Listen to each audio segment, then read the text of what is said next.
소리가 나죠? 원주구식의 소리가 납니다. 어디로 가야 되냐 거기로 갔는데 하이델베르로 가겠습니다. 하이델베르로 가다 보면 어디가 나오냐면 오름스라는 지역이 나와요. 오름스에 가면 아이젠하크라는 곳이 나오고, 그다음에 스탠포르 하이라는 곳이 나오고, 에르푸트가 나오고, 아이스레일이 나오고, 비텐베르 유명한 데죠. 독일의 비텐베르. 베를린으로 가서 레스베르로 간 다음에 헨리트로 가서 프라하로 가겠습니다. 이게 전체 쫙 가는 거예요 지금. 그냥 가느냐? 그냥 가지 않아요.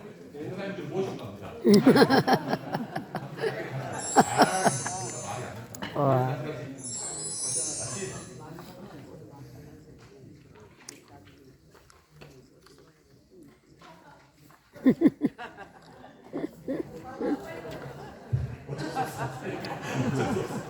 나오도록 하겠습니다. 이렇게 쭉 가는 거예요, 얘들아. 자, 가보겠습니다. 첫 번째 이게 어디가 하이델베르그고요. 하이델베르그 하면 생각나는 것이 이제 성이겠죠. 근데 이 이제 하이델베르그 보면 하이델베르그 논쟁을 기념하는 명판이 있습니다. 거기에 하이델베르그의 그 대학의 앞마당의 정원에 보면 사이드에 동판이 하나 있더라고요. 동판. 오, 사람들이 막 밟고 다녀요. 뭔가를 살펴봤더니 너무 중요한 동판이 하나 있어요. 이 동판이 뭐냐면 대학 공간 앞에 붙어의 400주년을 맞이해서 그 수많은 논쟁, 하이델베르그 논쟁이 있었던 것을 기념하면서 바닥에 동판이 서서 1983년 그래서 기념판이 세워졌다고. 이것이 그 유명한 성령 하이델베르크 실패라고 했는데, 이곳에서 뭐가 있었냐면 이 하이델베르크 소위 말하는 요리문답이 작성된 것입니다. 하이델베르크 요리문답 알죠? 네. 하이델베르크 요리문답이 작성된 곳이 이 성령소입니다. 가봤더니 장난이 아닌 거예요. 왼쪽 보고 이 안에 오른쪽은 외부 시설입니다. 이곳이 있습니다. 자, 여기 보시죠. 오른쪽에 있는 이 오른쪽이 뭐냐면 설교답입니다. 우리 교회 가면 가톨릭도 오지만 루터란도 옛날에 지금 교회는 앞에가 성찬상이 있고 이 사이드에 계단에 쭉 올라가면 설교단이 있습니다. 왜 설교단이 사이드에 놓습니까면 당시에는 마이크가 없었습니다. 저 위에서 쫙 설교를 하면 저까지 설교가 들릴 수 있도록 계단을 타고 올라가야 했습니다. 지난주에도 이야기했죠? 네. 그처럼 그렇게 되어 있습니다. 왼쪽이 뭐냐면 파이프관입니다. 그래서 그 성탄상이 있고 오른쪽에 설교단이 있고 그 옆에 파이프관이 있는 명주 하는 곳이었습니다. 되게 아름다운 곳이더라고요. 하이델베르크 처음으로 들어가서 제가 이렇게 사진을 찍었습니다. 들어가고 싶었으나 들어가긴 했어요. 사진을 진지하게 못했습니다. 이것이 이제 어디냐면 오른쪽이라는 거죠. 오른쪽은 벽에 있죠. 벽에 무슨 글씨가 있겠죠. 저것이 성경 말씀으로 쫙 교회 전체를 도배를 해서 성경 말씀 오른쪽이라는 곳입니다. 이게 전형적인 루터란 교회예요. 가운데 십자가가 있고 양쪽에 초가 있고 성찬상이 있습니다. 그리고 오른쪽에 설교단이 있어요. 이게 전형적인 센터의 현장입니다. 자 보십시오. 글 있죠? 네, 오른쪽 대성당인데 왼쪽에 보면 하얀 마틴 루터라는 것이 있죠. 이게 동파이. 이 들어가서 딱 나오는데, 야 왼쪽 보십시오. 기가 막히게 리모델링이 있는 것 같아요. 또 우리랑은 전혀 맞지 않는 모습이에요. 근데 1층 있고 2층, 3층, 4층 있는데 위에는 타이포가 적혀 있습니다. 뒤에서 타이포가 소리 잡고 있는 거예요. 근데 저는 뭐 별로 할 수 없고 딱 나오자마자 이 전문에 나오자마자 이 동판이 딱 서 있는 거예요. 어디서 많이 본 거죠?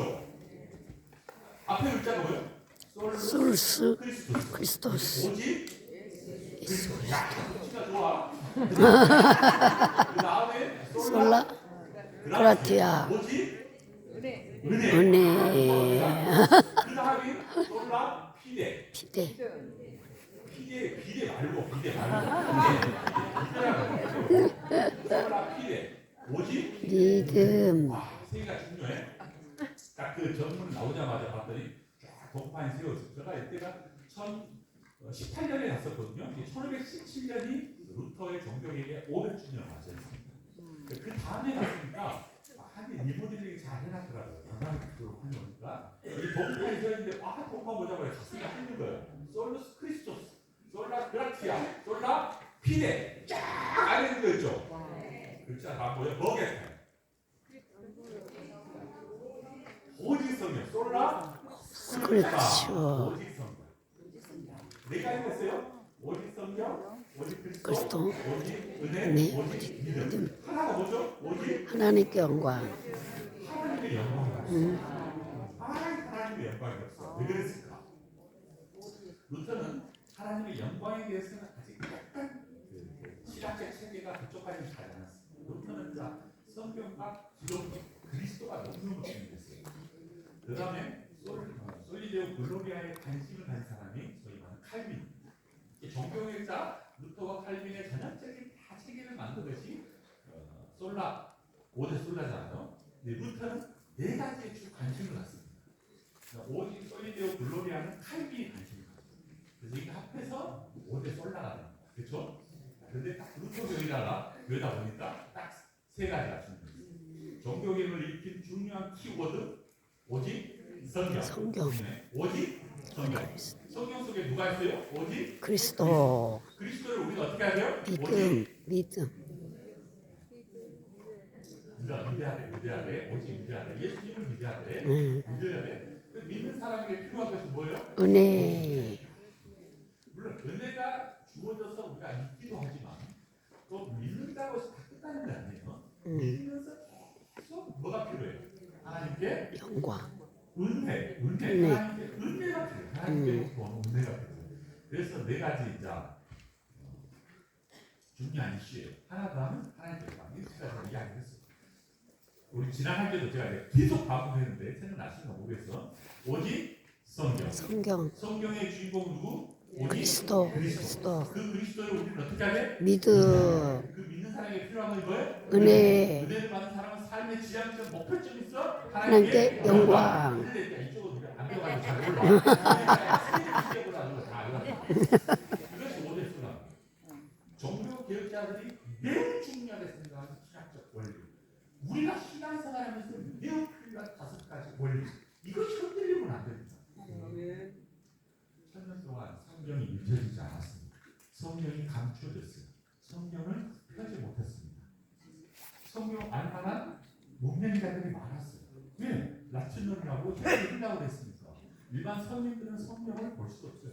그리고 두루마리 성경을 어떻게 그 비싼 것을 사고 다니겠습니까? 집에 보관 불가능. 교회 가서야 조금 들을 수 있고, 근데 교회에서도 안 해줘. 예배를 맨날 협찬만 해. 성경도 읽어주지도 않아. 성경을 해석해주지도 않아. 그러니 믿음이 자랄 수도 없고 하나님에 대한 알미 자랄 수도 없잖아요. 그래서 종교학자들은 성경을 읽어야 됩니다. 성경밖에 없습니다. 성경이 답입니다.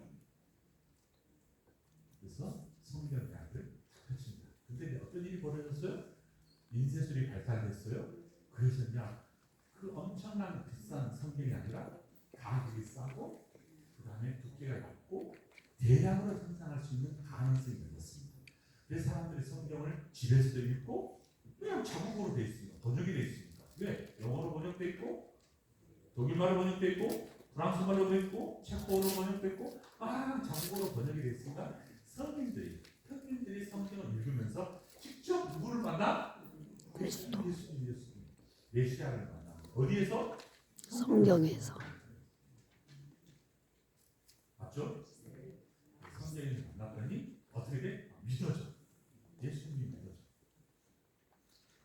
된다고 시작되냐? 아니에요. 자, 지난 학기도 이야기했어요. 우리가 인생의 42.195라는 그 인생길을 살아갑니다. 누구든지 다 살아갑니다. 우리는 어떤 존재냐면 반드시 이 42.195라는 믿음의 여정을 달려갈 수밖에 없는 존재자입니다. 아멘? 아멘. 이라는 예수님이 내 인생의 주인이라는 사실을 알기 때문에. 그러나 이 인생을 막 달려가는데 쉬워 어려워. 넘어지기도 하고 이 세계 사랑과 안목의 정욕과 수많은 유혹거리들이 우리 막 흔들어요. 믿음을 흔들어요. 그래서 이 믿음이 흔들리지 않기 위해서 뭐가 필요해? 은혜가 필요해. 은혜를 받은 사람이 이 40.1도를 그래도 막 견주할 수 있어요.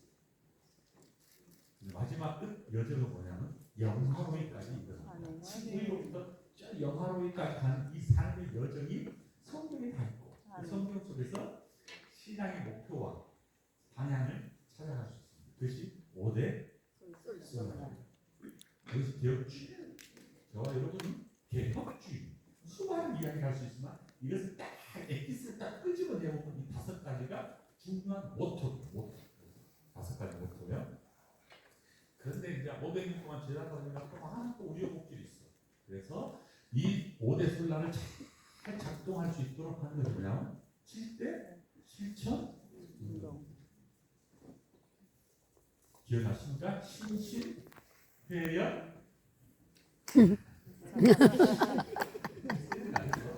신신, 회연, 하나님. 하나님 뭐겠죠? 신신, 회연, 하나님은 신이 뭐예요? 신앙운동. 신앙운동. 그다음 두 번째는 신학 회복운동. 그래서 신앙운동, 신학 회복운동, 회개 용서운동, 영적 생명운동, 하나님 나라 운동, 나눔운동, 기도, 그래서 7대 실천운동입니다. 신신, 회영, 하나님. 물어보겠어요? 기가 막히다. 얼굴이 쏟아서 기가 막히다. 나는 암기하고 있습니다. 사실 물어보고 싶구나. 뭐라고? 이거. 그래서 이제 7대 실천 운동입니다. 이것이 저희 백성총회의 중요한 무브먼트. 아이고, 한참으로 빠지면 안 돼. 그 지금 배우고 있죠? 안 배워? 다음 학기에 내가 할 수도 있어. 그래서 이걸 딱 이걸 보니까 가슴이 뛰겠어요, 안 뛰겠어요? 이죠. 어디서 많이 본 이야기가 딱 써 있으니까. 그래 이걸 딱 통과했더니 뭐냐 작은 공원이 하나 있어요. 공원에 갔더니 뭐냐면 루터가 신고를 받은 기념 편지석이에요. 와, 그 조그만 공원에 그게 있더라고. 편지석 옆에. 뭐냐면 내가 여기에 서 있습니다. 나는 그 어떤 다른 것이 될 수 없습니다. 주님 나를 도와주시옵소서. 아멘. 카톨릭과 완전히 논쟁을 벌이면서 선을 긋습니다. 종교계에 불을 붙이려고 할 때 체포력이 나오고 수많은 어려움이 있어요. 여기에 주님 나는 서 있겠습니다. 흔들리지 않겠습니다. 주님 나를 도와주시옵소서. 독일말은 히어 스테이키 이카니스 안더스 곧 헬프리어 아멘.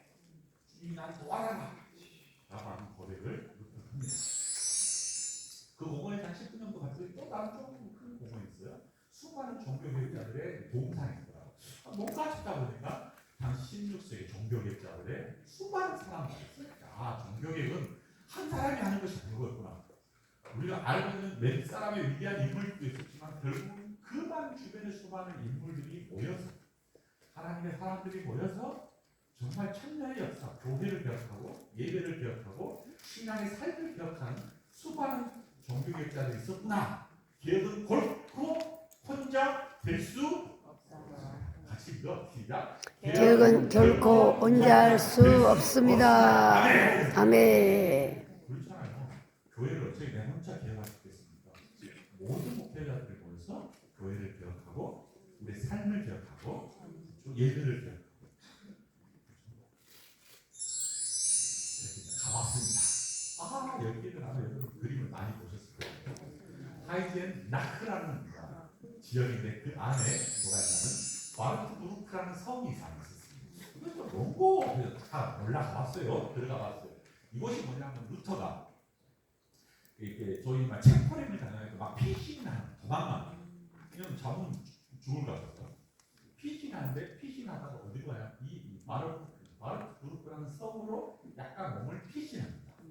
여기서 무슨 일이 벌어지냐? 무슨 일이 벌어지냐면 안에 보시면 저 안에 보면 초상화가 있죠. 저 초상화 루터의 초상화입니다. 이곳에 이 골방에서 10개월 동안 뭐 했냐면 신약 성경을 번역합니다. 그래서 뭐 수염이 막 길잖아요. 왜냐하면 자기가 외부에서 노출될까봐 수염도 깎지 않고 그 골방에서 성경을 번역합니다. 약 10개월 동안.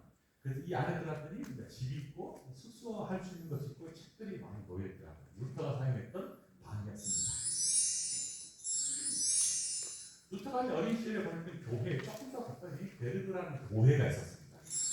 그 교회가 보니까 이쪽에 루터 그 게르보르크의 교회 옆에 루터의 하수집이 있었습니다. 왼쪽 그림 보시죠? 네, 루터 찾아놨습니다. 이때가 이제 1년 종교개혁 500주년 이후 갔으니까 아직 깨끗하게 잘 정비가 돼서 잘 볼 수 있었습니다. 이곳이 또 유명한 교회. 한 10분 정도 쭉 걸어 올라갔더니 이 교회가 있습니다. 지금 생가로 사람이 살고 있어요.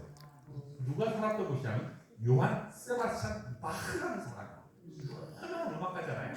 요한 세바스찬 바흐는 어떤 사람이냐면 루터가 신학을 잘 정리했으면 이 신학을 곡으로 잘 입혀가지고 찬송을 부를 수 있도록 혹은 음악을 만들어서 했던 유명한 작곡가입니다. 요한 세바스찬 바흐 생가요. 근데 지금도 사람 살고 있더라고요. 몇백 년 됐는데 대단한 지역 같아. 루터의 신학을 음악으로 표현한 요한 세바스찬 바흐라는 생가를 한번 봐봤어요. 이게 꽤 초상까지 있더라고요. 그 다음에 스토텐하임이라는 길거리 쭉 가는데 쭉 들판이었습니다. 여기 유명한 곳인데 여기서 루터가 방학 때 집으로 고향으로 걸어가서 고향으로 갔다가 돌아오는 길에 방학을 끝나고 돌아오는 길이에요. 그 곳에서 딱 벼락을 맞습니다. 이것이 이제 스토텐하임이라고 두 가지 써요. 직접 벼락을 맞았다. 벼락을 맞은 친구가 있었다. 얘가 벼락성이 있어. 이것입니다. 그 벼락을 맞았던 곳을 예비해서 비석을 하나 세워합니다. 이곳에서 루터가 벼락을 맞고 회심을 합니다. 그래서 뭐가 되기로 했잖아요. 내가 하나님의 사역자가 되는 겁니다. 벼락을 맞아야 돼 우리 또한. 그래서 주님 나를 도와주십시오. 소위 말하는 세상의 길을 쫙 알려가는 그를 천성 넘겨주면서 그에게 죽음 앞에서 친구가 있다는 설도 있어요. 그래서 벼락치는 이 앞에서 주님밖에 없다는 그런 고백을 합니다. 그것을 기념하는 기석이었습니다. 그러고 난 다음에 그가 서울합니다. 어디로 가냐면 이곳에 고향입니다. 에른푸르트가 그 대학 생활했던 곳인데 이 에른푸르트에 있는 곳에서 딱 대학을 들어가지 않고 이 수도원으로 딱 들어갑니다. 이 사람. 왜냐하면 각오했잖아요. 내가 주님의 일을 하기로 했다. 신부가 되기로 결정했잖아요. 그래서 아우구스트 수도원으로 들어가서 사역을 소위 말하는 훈련 사역을 합니다. 들어갔더니 그게 크지 않은 건물이었습니다. 나는 내가 이렇게 됐어요. 그래서 내가 아는 목사님한테 누워. 이처럼 누워. 소원을 하고 이곳에서 훈련을 받습니다. 하나님께 사역자로서의 소원을 하는 그가 아우구스트 수도원에 들어와서 수도사로서 훈련을 받기 시작합니다. 하는 말씀을 훈련을 해요. 그리고 에르푸르트 대성당에 우와 이렇게 엄청나게 크더라고요. 웅장하게 귀가 확 죽어버려서 들어가 보니 이런 모양이에요. 정문입니다. 왼쪽이 정문이요. 문을 딱 열고 들어가니까 딱 앞이 저렇게 재단화가 되어 있습니다. 전형적인 카톨릭 성당이요. 재단한 그 성당인데 그냥 그 위압감과 위험 앞에서 그냥 기가 확 죽어버려요. 진짜 오래된 건물인데 너무 아름답게 발전했습니다. 그러고 난 다음에 저희들이 어디로 가냐면 아이스레벤이라는 곳에 갔습니다. 이 아이스레벤은 루터의 생가가 있고 박물관이 있고 그가 지냈던 초기에 지냈던 곳이 있습니다. 루터의 박물관입니다. 이것이 조그마한 시골 거예요. 시골 마을입니다. 루터의 박물관이 있었고 그 안에 그죠? 왼쪽에부터 세례방 이 교회가 자체 저에게 참 되게 울림이 있는 교회였어요. 왼쪽에 아이슬레이벤에 있는 성 베드로 바울 교회입니다. 이름이 조금만 같이 버려버렸어. 성 베드로 바울 교회, 성 베드로 바울 교회. 이것이 루터가 이곳에서 세례를 받았습니다. 유하세를 받았겠죠. 루터가 세례를 받는 곳인데 그 교회를 직접 들어가 봤어요. 조그마한 교회예요. 이 교회입니다. 가운데 뭐가 있어요? 세례를 탕이 있습니다. 와, 지금도 있더라고요. 그다음 왼쪽에는 세례반, 오른쪽에는 저쪽에서 사회를 보고 설교하는 곳입니다. 성찬은 그 안에서 하고요. 그 다음에 이 앞부분, 이 무리는 이 앞에 한 30명 많이 앉아야 30명 되는 개별 의자가 쭉 모여있더라고요. 예배 공간이 큰 공간이 아니에요. 사람들 한 30명, 40명 앉아있는 개인 의자가 쭉 있고 안에는 이 공간입니다. 이 여기까지가 거의 반 이상이에요. 의자는 몇 개 없어요. 40명? 40명은 나눌 수 있더라고요. 3, 40명. 되게 낡은 거였었습니다. 이곳에서 루터가 세례를 받았다고 합니다. 전형적인 가톨릭입니다. 묘하죠? 뭐가 있다고 중간에? 세례. 들어가 침례를 해버린 거죠. 무리 중 고여있더라고요. 그래서 되게 신선했어요. 루터가 스테펜 하우스라는 스테른베 하우스라는 데 임종할 때 마지막 그 집입니다. 루터가 왼쪽에 루터고 오른쪽에 이제 그의 부인입니다. 루터는 그 부인을 참 잘 만난 것 같습니다. 부인이 그러니까 서포트를 잘 해줍니다. 종교에 갈 수 있도록. 그래서 큰 가정일이라든지 또 특별히 수많은 사람들이 왔을 거 아니에요. 그 사람 잘 접대하고 유지가 됐습니다. 부인 가족이. 이것은 성 안드레아스 교회인데 왼쪽입니다. 성 안드레아스 교회인데 되게 낡은 교회예요. 루터가 마지막으로 설교했던 교회예요. 그 안에 들어갔더니 설교단 있잖아요. 이 설교 여기서 마지막 루터가 임종하기 직전에 설교를 했다. 마지막으로 설교했던 교회고 설교단입니다. 그리고 조금 나왔더니 마켓 광장이 있었습니다. 왼쪽이 마켓 광장이라면 시장, 이로 말하면 광장이요. 광장에 루터의 동상이 있었습니다. 왼쪽에 루터, 오른쪽에 그의 부인입니다. 비텐베르를 가봤어요. 비텐베르는 결국 95개 조항이 꽉 붙여있는 교회잖아요. 종교개혁의 박물관을 보고 루터의 집도 비텐베르에 가봤습니다. 그 상이 소상을 했고 이것이 오른쪽에 있는 교회고 교회의 정문이 이렇게 95개 조항으로 통판이 다 새겨져 있습니다. 95개. 그렇다면 루터가 그 정문 앞에 95개 조항을 딱 붙이고 난 다음에 종교개혁이 일어났다 했잖아요. 그것을 기념하여서 정문 앞에 95개 조항을 다 동판으로 새겨놨습니다. 제가 유학 시절에는 가봤을 때는 그때 막 리모델링 하고 있어가지고 되게 전체 모습을 보기가 되게 어려웠었는데 그 후에 이번에 와보니까 너무 아름답게 잘 리모델링을 해가지고 깨끗하게 교회가 진짜 기가 확 죽어버렸습니다. 얼마나 루터의 참나무가있는 교회 식사를 태워버렸습니다. 카톨릭 완전 결별하는 그런 태우는 장소가 루터입니다. 이것은 이제 베를린입니다.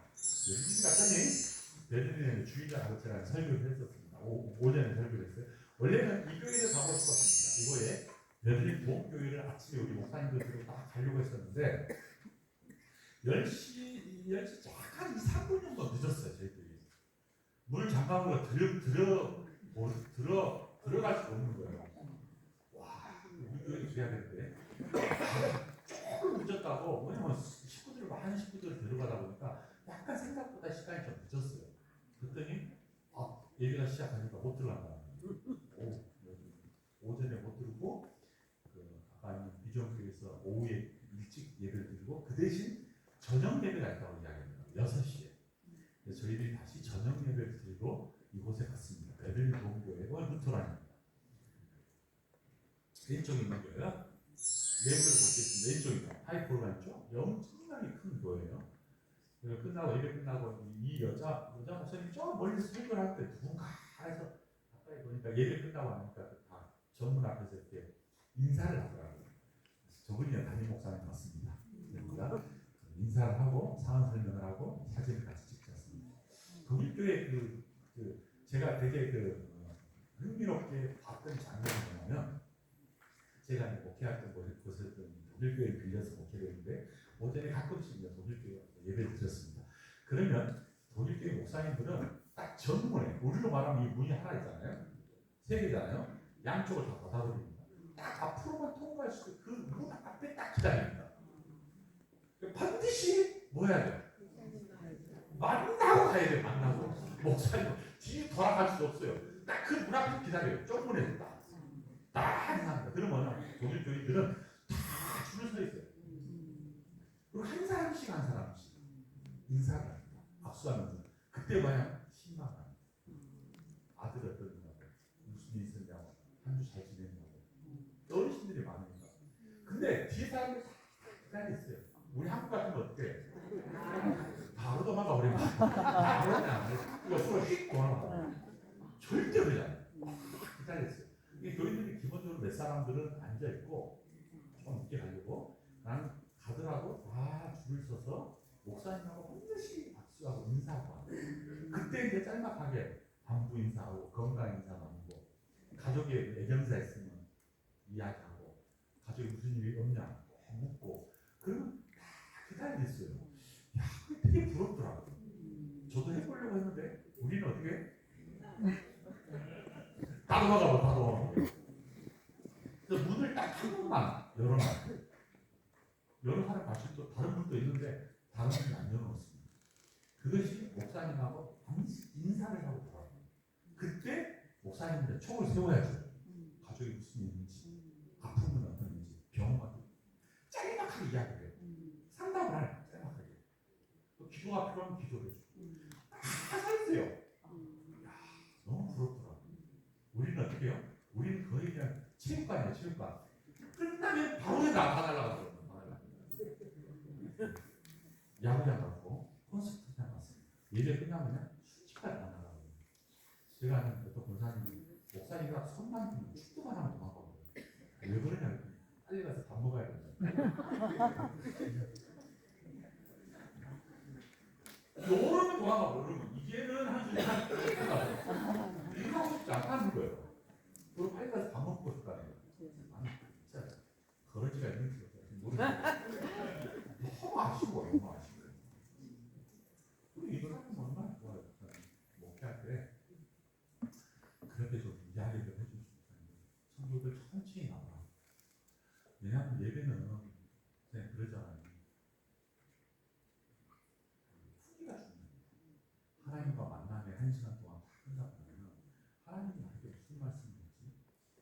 나에게 원하시는 말씀을 했지? 오늘 이 시간 무슨 말씀을 들려줬지? 좀 앉아있어요. 앉아있어요. 기도만 시간을 좀 줘요. 이거 천천히 나가요.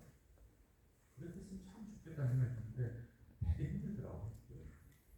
목사 인사를 잘 안 하려고 해도 거의 건설이에요. 어떻게 하면 이 문화를 바꿀 수 있을까? 저도 몇 번 시도해봤는데 되게 안 돼요. 막 밀어요. 그냥 빨리 가라고. 차라리 앉아있으라 해도 끝내자마자 다 날아가 버려요. 어디로? 지하실로. 지하실에 뭐가 있습니까? 식당. 잘 안 돼요. 그런 교육을 좀 시켰으면 참 좋겠다는 생각이 듭니다. 베를린 장벽입니다. 유명한 유대인 추모 기념비입니다. 꽤큰 우리로 말하면 강남 한복판에 유대인 추모 기념비입니다. 왜냐하면 유대인들의 일이 있어요. 모든 사람들은 유대인들에 대한 약간 아픔이 있어요. 미안함, 제스로. 저 수많은 걸 죽었습니다. 유대인들. 그에 대한 기념 추모비를 세워놨습니다. 그리고 드레스덴에 갔습니다. 드레스덴은 유명한 곳입니다. 지금은 옛날에는 동독 지역에서 드레스덴이 여기 박근혜 대통령이 옛날에 드레스덴에 갔다 했잖아요. 평화의 동서 화합의 장소입니다. 이곳에서 엄청난 사건이 하나 벌어졌는데 어떤 일이 벌어지냐면 이 교회입니다. 이 교회 드레스덴의 프라우엔 교회. 프라우에 있는 독일말로 여성 교회입니다. 여성. 드레스덴의 이 교회가 당시 이 1차 세계대전할 때 거의 3분의 2가 박살나는 거였어요. 교회가 폭탄에서 3분의 2가 완전 날아가고 있어요. 근데 이것은 소위 통독이 딱 되면서 1989년 90년 통독이 딱 되면서 90년도에 이 교회를 리모델링 합니다. 왜냐하면 평화의 상징입니다. 전쟁터로 폐허됐던 이 교회가 우리 독일의 전 주민들이 모아서 헌금을 해서 이 교회를 리모델링 합니다. 새롭게 거의 리모델링. 그 3분의 1이 지연됐던 그 모습을 그대로 놓고 뒤에 리모델링을 해요.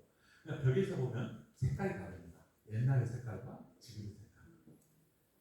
제가 유학식 때 이곳에 가봤는데 그때도 막 리모델링을 하고 있었습니다. 왜냐하면 제가 90년도에 유학 생활했었는데 토요일 되면 1년에 몇 번씩 이 교회를 위해서 헌금하는 콘서트를 합니다. 그럼 성도들이 집에서 TV를 보면서 다 헌금을 합니다. 그 헌금을 모아가지고 이 교회를 짓는 겁니다. 그리고 동독과 소독의 아주 큰 의미, 통독의 의미를 가지고 있는 교회입니다. 그리고 전체 독일 사람들이 헌금을 해서 이 교회를 짓습니다. 근데 배곡 같은 되게 색깔이 하얗습니다. 교회 외부가. 그 교회를 지나고 난 다음에 그리스의 헤르크트라는 마을로 처음 갔습니다. 여기가 또 우리 감동을 주는 지역인데, 그렇죠? 완전히 다르죠. 지금까지 봤던 교회 덕후라고는, 그죠?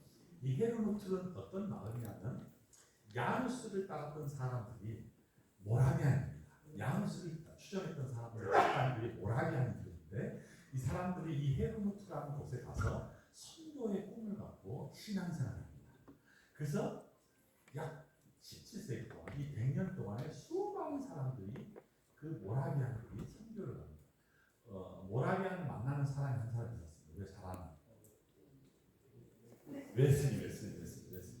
웨슬리가 좌절해서 이 모라비안을 만나서 새로운 선교의 열정을 다시 갖잖아요. 이 사람입니다.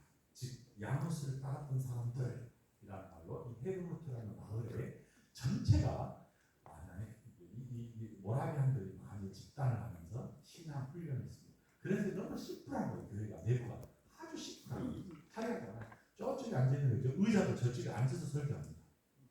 화려하잖아요. 그리고 100세기였어요. 이렇게 있습니다. 교회가 모라비안 교회입니다. 모라비안의 어떤 18세기 경건주의의 찐젠도르프의 동상이 있었고요. 제가 가고 싶은 건 이거입니다. 이게 찐젠도르프의 묘지와 후트베르는 기념관인데, 아까 말한 그 교회에서 한 1km 정도 약간 언덕길입니다. 언덕길 올라가면 눈꼭대기에 이 기도탑이 있습니다. 이것은 무슨 일이 벌어졌냐? 그 기도탑에 보면 수많은 무덤들이 있습니다. 저런 식으로. 저 무덤이 뭐냐? 18세기에 수많은 사람들이 선교를 합니다. 그리고 선교에서 죽은 사람이 묘지를 여기 와서 묻습니다. 여기에 세계교회가 헌신을 합니다. 여기서 파송되는 수많은 사람들이 가서 세계에 선교를 합니다. 그리고 이곳에서 기도합니다. 보내달라고 줍니다. 100년 동안 세계 선교를 위한 기도탑이 있습니다. 지금 딱 보니까 초라해요. 딱 보니까 수많은 무덤 묘비가 이렇게 수많은 사람들이 선교를 했구나. 이 선교의 발자국이, 그들의 흔적이 지금 우리가 느끼게 됐구나 라는 믿을 수 있도록 세계 역사에, 선교의 역사에 너무 중요한 지역이었구나 라는 것이 감지가 되니까 가슴이 되게 뭉클하더라고요. 저는 지금까지 봤던 그 어떤 교회보다도 여기가 되게 울렸어요.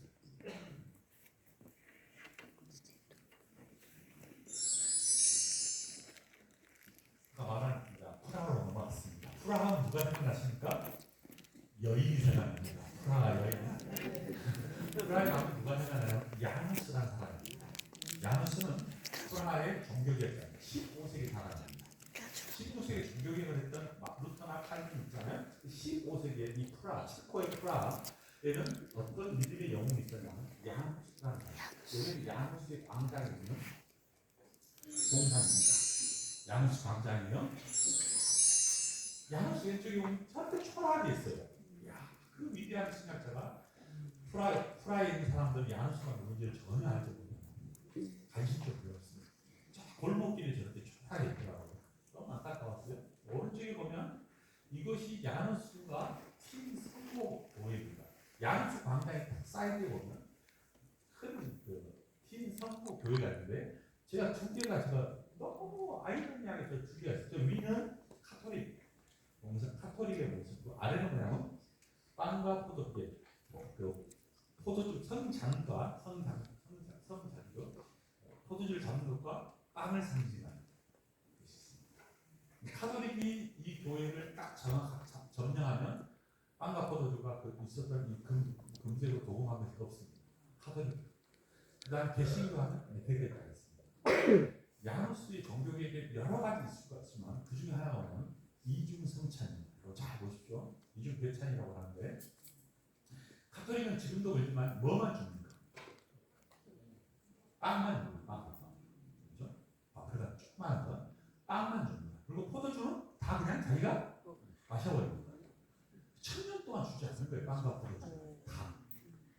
근데 야누스는 정교육을 하면서 다 줘야 된다. 왜 너희들만 먹고 안 주냐? 라고 해서 모든 성도들에게 빵과 잔을 사주라고 하면서 정교육을 해줍니다. 그래서 그의 외침이 결국 우리가 지금 빵과 포도를 먹고 마시는 거예요. 1000년 동안 주지 않았어요. 거의 빵만 줬어요. 잔은 다 그냥 자기가 다 먹어버렸어요.